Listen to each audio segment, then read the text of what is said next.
اور ظاہر سی بات ہے کہ جب اللہ کے سامنے نہیں جھکیں گے تو دنیا کے سامنے جھکنا پڑے گا۔ ساری پریشانیاں ہمارے ارد گرد اس وجہ سے ہیں کیونکہ ہم اس مالک کے سامنے نہیں جھکتے جس مالک کے سامنے جھکنے کی وجہ سے ساری پریشانیاں دور ہو جاتی ہیں۔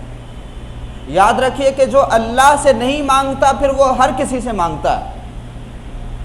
اور جو خدا سے مانگتا ہے اس کو کسی کے سامنے مانگنے کی ضرورت نہیں پڑتی۔ اس لیے 5 وقت کی نمازیں اللہ رب العزت نے اسی لیے عطا فرمائی ہیں تاکہ آپ 5 وقت مسجد میں آ کر کے مصلی بچھا کر کے کہیں بھی نماز ادا کر کے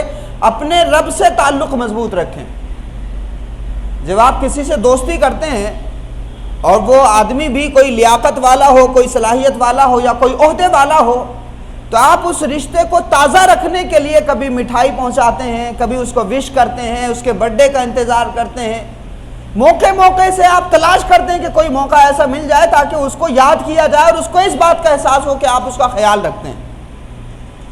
تو جو جس عہدے پر ہوتا ہے آپ اسی عہدے کے حساب سے اس کا خیال رکھتے ہیں، اس کو رسپیکٹ دیتے ہیں، اس کو عزت دیتے ہیں،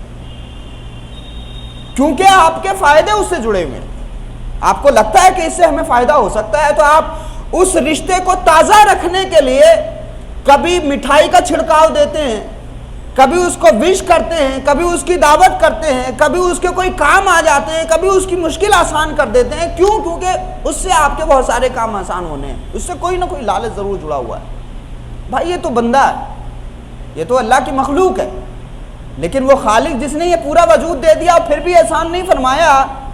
اگر آپ اس کی بارگاہ میں سجدہ کریں گے تو ظاہر سی بات ہے کہ اس سے رشتہ مضبوط ہوگا، اور جس کا رشتہ اس سے مضبوط ہو جاتا ہے پھر اس کو کسی سے رشتہ مضبوط کرنے کی ضرورت نہیں پڑتی، پھر ساری دنیا اس سے رشتہ اچھا رکھتی۔ تو اس مالک کے ہم وفادار بنیں اور اللہ رب العزت ہمیں اپنی وفاداری عطا فرمائے۔